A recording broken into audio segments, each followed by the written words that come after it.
Bismillahirrahmanirrahim. Assalamualaikum warahmatullahi wabarakatuh. Bismillah, alhamdulillah, wassalatu wassalamu ala rasulillah wa ala alihi wa ashabihi wa mawala. Adik-adik mahasiswa yang saya cintai, hari ini kita akan memulai satu obrolan tentang satu mata kuliah yang sebetulnya menurut saya, dan itu menjadi penyesalan saya selama ini, karena saya harus berbicara pada orang yang belum waktunya, kan, menurut saya. Karena mata kuliah ini sebetulnya satu sub dari satu serial mata kuliah penelitian, dan kebetulan mata kuliah ini bagian akhir dari serial itu, karena pada dasarnya mata kuliah ini adalah mata kuliah contoh praktek penelitian dengan subjek kitab tafsir atau literatur tafsir sebagai subjek penelitiannya. Idealnya sebetulnya mata kuliah ini saya obrolkan, saya bicarakan pada mahasiswa paling tidak di semester 5, ketika mereka sudah dapat endapan pengetahuan tentang metodologi penelitian atau metodologi penelitian Quran dan tafsir atau madzhabut tafsir, sehingga ada persoalan-persoalan yang terkait dengan tafsir yang sudah mengendap di situ, sehingga bisa dipertanyakan, bisa diajukan sebagai satu pertanyaan ketika ketemu dengan literatur-literatur tafsir itu. Nah, anehnya ini mata kuliah praktek, tapi di awal serial. Artinya menurut saya ini adalah satu keterbalikan, yakni praktek mendahului teori. Yang umum terjadi itu adalah teori sebagai bekal, lalu kemudian baru praktek. Dalam penelitian itu tidak ada satupun penelitian di dunia apapun, di dalam disiplin ilmu apapun, yang penelitinya tanpa punya bekal teori tentang subjek yang akan ditelitinya. Ini yang saya maksud aneh dan saya sesali, mengapa saya harus ngomong tentang satu pekerjaan yang sebetulnya itu adalah bentuknya adalah praktek penelitian, tetapi justru dihadapkan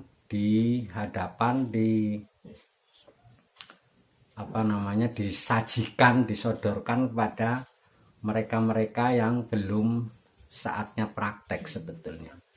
Itulah mengapa saya kemudian tidak bisa langsung masuk ke SAP saya, karena saya harus banyak ngomong, banyak ngobrol tentang berbagai hal yang menurut saya bisa diasumsikan sebagai bekal teoritis bagi para praktisi, bagi para peneliti tafsir itu, sehingga nanti pada waktunya dia harus melakukan praktek penelitian, paling tidak dia sudah sedikit mengenal idiom-idiom, peristiwa-peristiwa, apa istilah-istilah yang mesti muncul di dalam penelitian. Oke saudara, kita akan ngomong terlebih dahulu tentang apa itu mata kuliah studi kitab tafsir. Jadi dulu konon seperti yang kita alami, seperti ketika saya menjadi mahasiswa, mata kuliah ini sebetulnya aslinya berjudul membahas kitab tafsir. Dan kata itu sebetulnya adalah satu terjemahan dari satu kurikulum yang ada di dalam jurusan tafsir di Al-Azhar yang waktu itu sebetulnya dalam teks aslinya adalah Al-Bahas an Kutubit Tafsir atau Al-Bahas fi Kutubit Tafsir, yang artinya sebetulnya adalah penelitian literatur tafsir. Nah, sekarang kata itu kemudian dalam perkembangan dinamika zaman akhirnya untuk menyesuaikan diri dengan tuntutan zaman, lalu mata kuliah itu diberi nama dengan nama studi kitab tafsir. Tetapi tetap saja hakikatnya substansinya adalah penelitian kaitannya dengan objek ilmu tafsir. Subjeknya adalah, subjek penelitiannya adalah atau pemilik data, sumber data dari penelitian itu yang primer adalah kitab-kitab tafsir. Jadi ini adalah satu kerja praktek, mempraktekkan teori-teori dalam penelitian ketika kita harus meneliti subjek yang berwujud literatur tafsir atau kitab tafsir. Itulah hakikat substansi dari mata kuliah ini. Itulah yang saya katakan tadi di awal, adalah saya sebenarnya melakukan sesuatu yang terbalik, karena ini adalah satu mestinya berada di ujung akhir, ternyata ditempatkan di permulaan. Sepertinya ini harusnya ada di nihayah, tetapi ini ditempatkan di bidayah. Bisa dibayangkan betapa terbaliknya pikiran kita ketika mengikuti alur kurikulum ini. Tetapi apa boleh jadi, ini sudah ibarat nasi sudah menjadi bubur, ini sudah tidak bisa dirubah lagi, ini sudah harus menjadi takdir kita, sudah harus, ya bahasanya apa bisa disebut taken for granted ya. Sudah harus dimakan apa adanya, tidak bisa diolah lagi. Ya apa boleh buat, maka saya yang mengalah. Saya harus mulai dari beberapa hal yang terkait dengan ya pengetahuan teoritis lah tentang penelitian. Tapi sebelum kita masuk ke arah sana, di dalam SAP saya mesti saya cantumkan buku-buku yang mesti sudah dibaca, atau paling tidak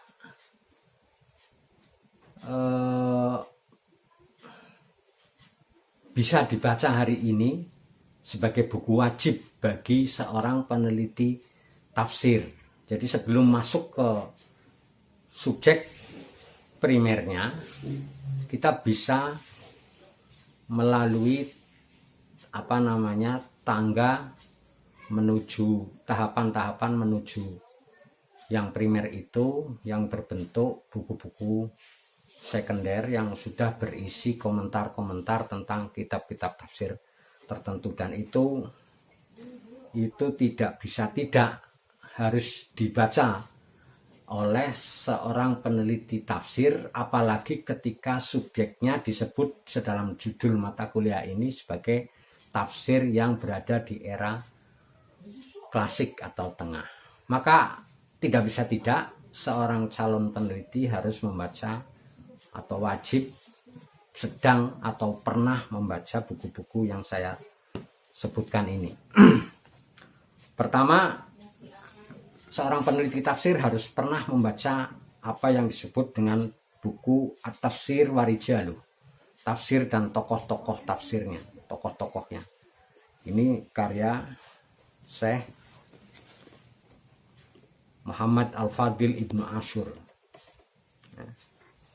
Pertama, At-Tafsir wa Rijaluh. Kemudian yang paling menjadi kitab suci, paling lazim orang jurusan IAT tidak harus punya, itu adalah At-Tafsir wal Mufassirun. Terutama yang paling awal, yang paling tua, buku berjudul At-Tafsir wal Mufassirun ini adalah karya Muhammad Hussein Al-Dhahabi. Kemudian ada satu buku juga At-Tafsir wal Mufassirun, judulnya sama tetapi ini agak belakangan. Ini karya Syekh Muhammad Hadi Ma'rifah.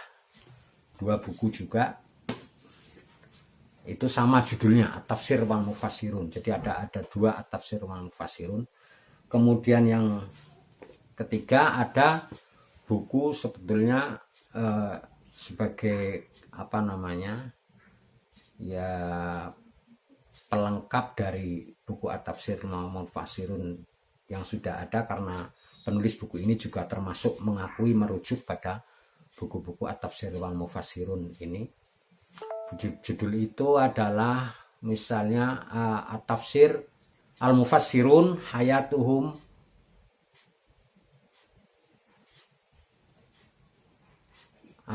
Al-Mufassirun Hayatuhum wa Asaruhum, karya Muhammad Ali Iyasi. Itu buku-buku pengantar sejarah tafsir lah katakanlah, yang dalam buku itu sudah dicantumkan beberapa item persoalan dari masing-masing kitab tafsir yang layaknya dimengerti oleh setiap peneliti tafsir. Jadi itulah mengapa saya katakan ini adalah buku wajib bagi seorang peneliti tafsir. Kemudian yang tidak bisa tidak, seorang peneliti tafsir tidak hanya bisa membaca kitab tafsir dalam bentuk verbal literalnya, tetapi dia juga harus bisa membaca masyarakatnya. Untuk bisa membaca masyarakat dari masing-masing kitab tafsir itu, kita perlu mengenal apa yang disebut dengan sejarah sosial. Ada satu buku karya Ira M. Lapidus berjudul A History of Islamic Societies.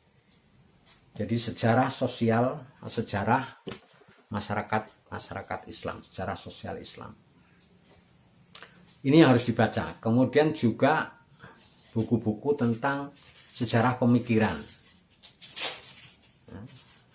Jadi seorang peneliti tafsir sebetulnya sudah harus melengkapi diri dengan berbagai perangkat keilmuan, perangkat metodologis yang berbentuk berbagai disiplin keilmuan, yang ternyata tidak hanya melulu yang terkait dengan teks-teks tafsirnya saja. Membaca kapan teks itu muncul, dalam situasi seperti apa teks itu muncul, atas tekanan masyarakat seperti apa teks itu akhirnya muncul, dan seterusnya. Dan itu bisa didapati di dalam buku tentang sejarah sosial atau sejarah pemikiran dalam Islam. Jadi itu yang perlu saya sampaikan. Kemudian sebagai pendatang, ya pemula di dunia tafsir ini, sebetulnya mata kuliah ini adalah core-nya jurusan atau core-nya prodi ilmu Al-Quran dan tafsir. Karena inilah yang akan menjadi pembeda mahasiswa atau peneliti ilmu Al-Quran dan tafsir dari peneliti-peneliti yang lain, atau dari santri-santri yang lain, dari mahasiswa-mahasiswa yang lain ketika berbicara Quran dan tafsir. Karena disinilah uniknya kerja orang IAT yang tidak pernah dilakukan, tidak bisa dilakukan oleh orang lain di luar IAT. Karena kalau jadi mufasir itu bisa dilakukan oleh siapapun, oleh orang dari kelompok manapun, itu mufasir bisa. Itulah yang bahkan tidak ada satu mufasir pun yang lulusan prodi IAT atau prodi tafsir dimanapun, kecuali mungkin Pak Quraish Shihab. Nah, tapi untuk yang lain sebenarnya enggak, apalagi mufasir klasik gitu. Jadi enggak ada yang lulusan. Tetapi itulah mengapa saya katakan core dari jurusan ilmu Al-Quran dan tafsir yang tidak bisa ditemukan di jurusan yang lain atau tidak bisa ditemukan di pesantren yang lain, itu adalah penelitian kitab tafsir atau studi kitab tafsir, baik klasik, menengah maupun modern. Karena ini tidak bisa dilakukan oleh peneliti yang tidak punya sense Quran, tetapi juga bukan hanya punya sense Quran, tetapi dia juga harus punya sense sejarah, terutama sejarah sosial. Jadi ya dia harus melengkapi diri dengan perangkat keilmuan sosial. Dalam hal ini adalah sejarah sosial Islam. Itulah yang pertama-tama sebagai pembuka dari pertemuan-pertemuan selanjutnya dalam kaitannya dengan studi kitab tafsir yang harus saya sampaikan supaya Anda mengerti dan Anda tidak kaget ketika nanti misalnya saya harus ngomong sesuatu yang aneh bagi telinga kaum partisan, ke telinga agamawan atau muslim atau siapa, karena ini adalah sebagai satu perangkat ilmu, namanya ilmu penelitian. Ilmu penelitian itu bukan bukan ilmu agama terus terang saja, maka ini harus dilakukan bukan dalam paradigma keagamaan, meskipun Islam itu tidak bisa lepas dari ini. Ya kalau namanya Islam pasti dia harus cerdas, dia harus peneliti, dia harus teliti. Karena perintah pertama di dalam Al-Quran adalah bacalah. Membaca itu artinya adalah menggali pengetahuan baru. Dan itu namanya adalah research. Itu artinya adalah pencarian ulang. Itu artinya adalah mendapati pengetahuan baru. Juga tidak boleh umat Islam menerima informasi meskipun itu juga dari bagian umat Islam yang lain sebegitu saja tanpa melalui satu proses tabayyun. Maka perintahnya adalah fatabayyanu. Mengapa harus tabayyun? Karena di situ ada, bisa jadi kalau kita sembrono di dalam menerima informasi, lalu kemudian kita konsumsi demikian rupa tanpa sikap kritis, tanpa sikap teliti, maka bisa jadi antusibu qauman bijahal. Dan anehnya di belakang itu adalah fatusbihu ala ma fa'altum nadimin. Anda akan sesali kalau itu sampai terjadi. Karena sebuah informasi, apalagi informasi lisan, ketika disampaikan kemudian berujung pada efek praksis, bisa terjadi satu kekeliruan besar akibat dari ucapan. Maka orang Jawa menyebut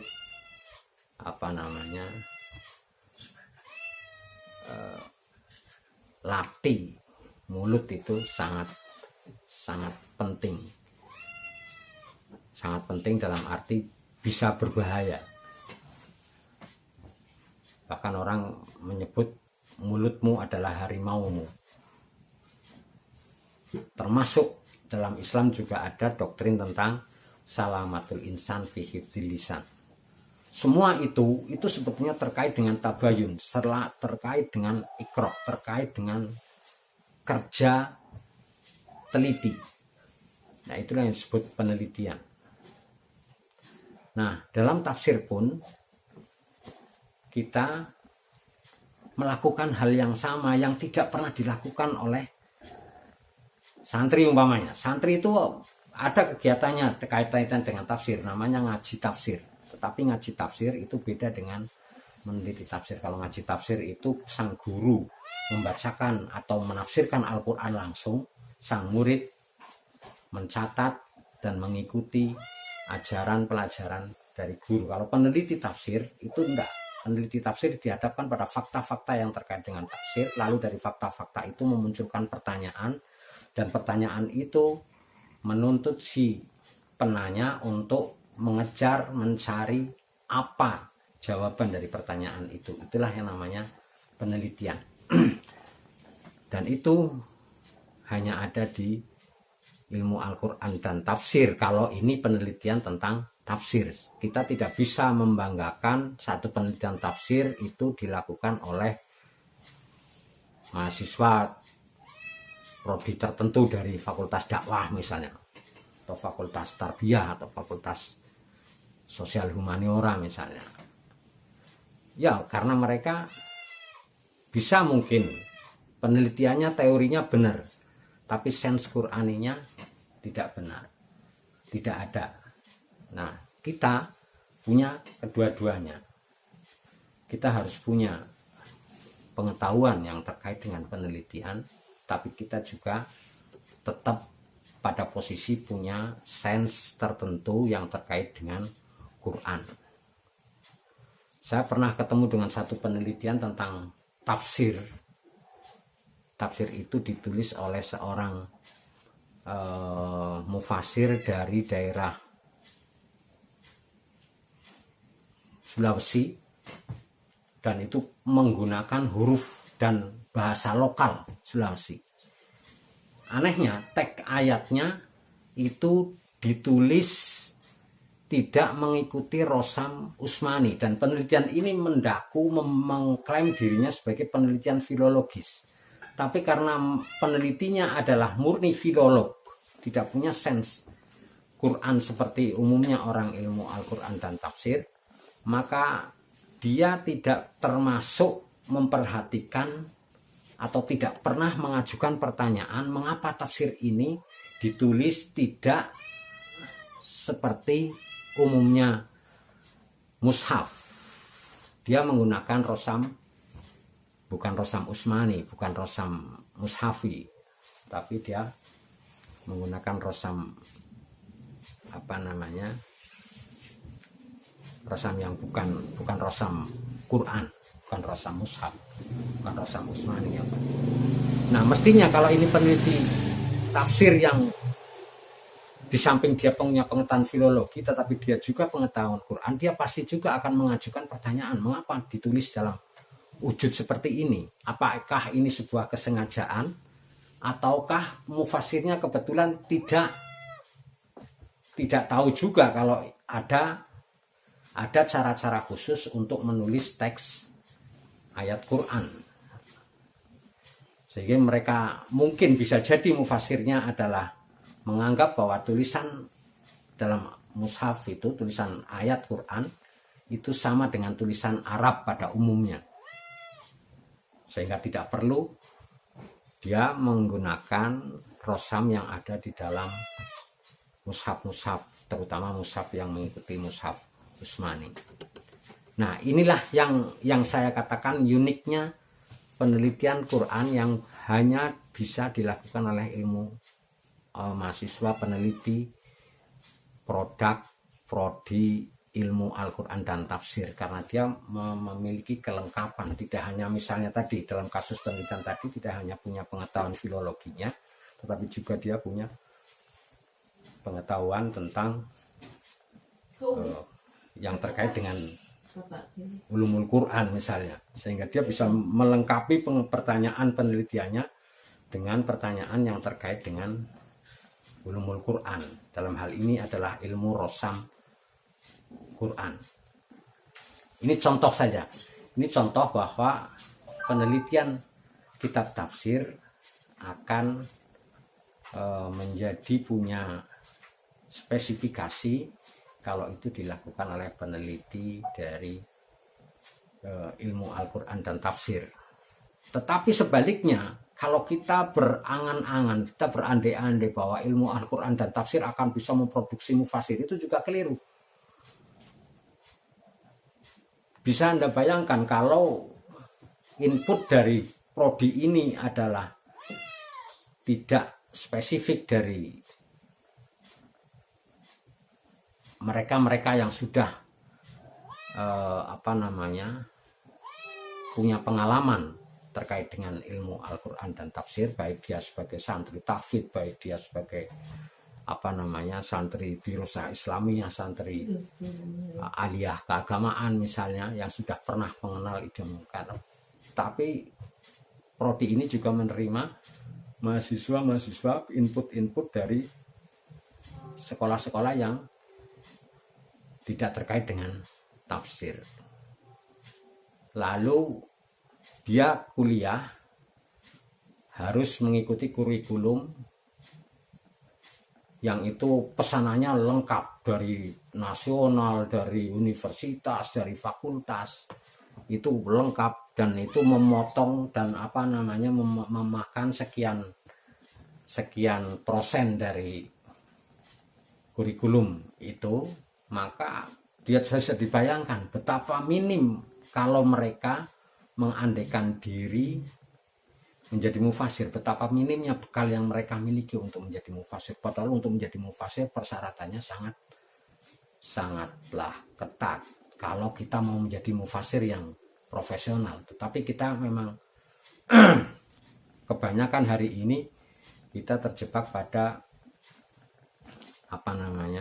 keberanian yang berlebih menurut saya untuk berbicara sesuatu tentang Quran, dan itu sudah ditolak sejak awal oleh Abu Bakar misalnya dan kawan-kawan, beberapa orang sahabat yang tidak mau terlibat intens mengaku dirinya sebagai berani menafsirkan Al-Quran.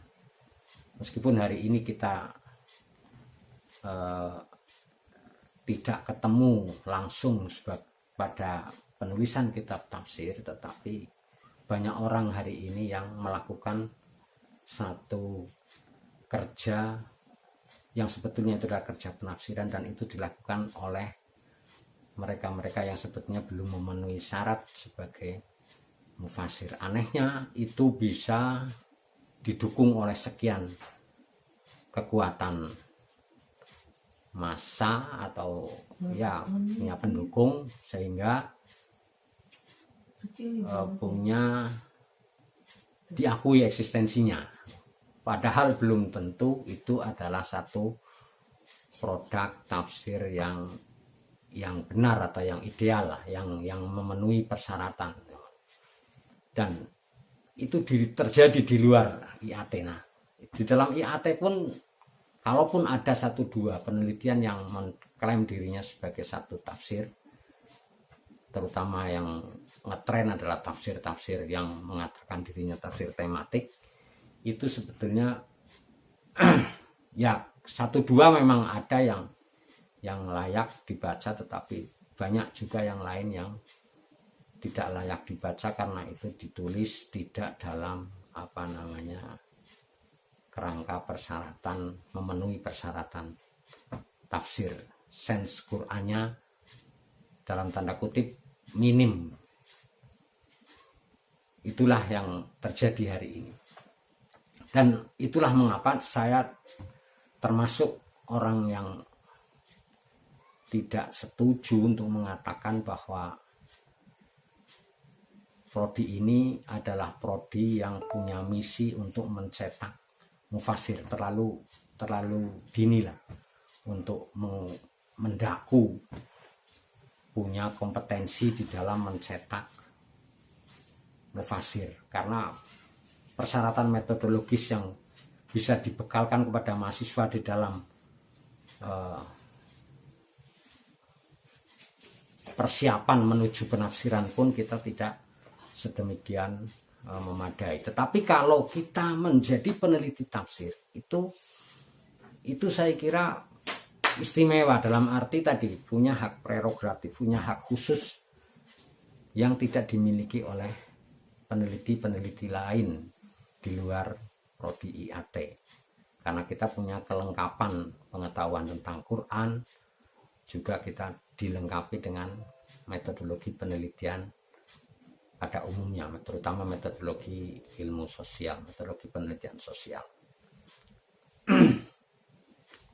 Jadi ini yang untuk pembuka saya kira bisa saya sampaikan sampai hari ini. Terutama tadi yang harus Anda catat adalah buku-buku wajib itu.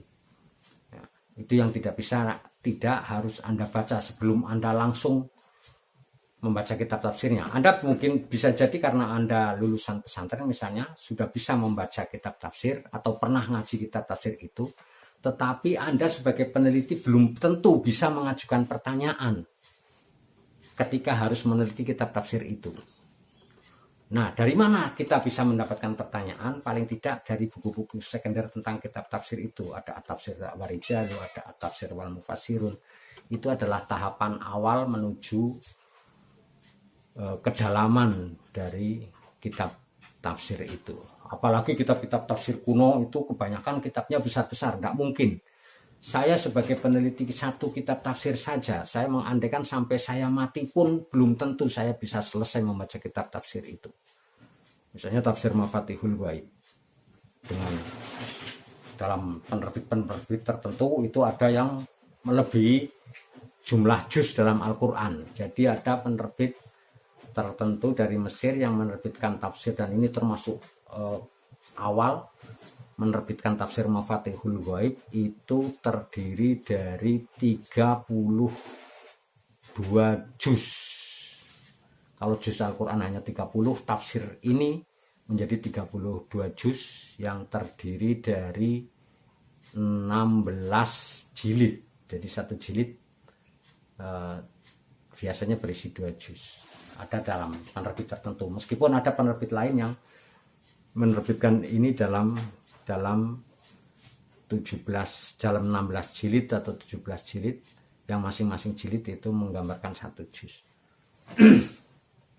Tetapi itu pun bagi saya sudah mustahil kalau kita harus membaca dari awal, dari nol sampai akhir untuk kitab tafsir itu, lalu kita melakukan penelitian setelah membaca keseluruhannya. Kalau kita tidak melalui pengantar dari buku-buku sekunder tentang tafsir itu, tentu kita akan gagap mendapati persoalan-persoalan yang mestinya menjadi persoalan penelitian untuk kitab tafsir itu. Jadi itulah mengapa saya sarankan, saya rekomendasikan, bahkan saya wajibkan untuk membaca buku-buku sekunder ini, terutama bagi peneliti pemula, peneliti kitab tafsir yang pemula, yang bayangan saya belum bisa langsung mendapatkan persoalan yang bisa dijadikan satu persoalan penelitian tafsir ketika dia langsung membaca kitab tafsirnya tanpa didahului oleh membaca buku-buku sekunder tentang tafsir yang harus diteliti itu. Ini saya kira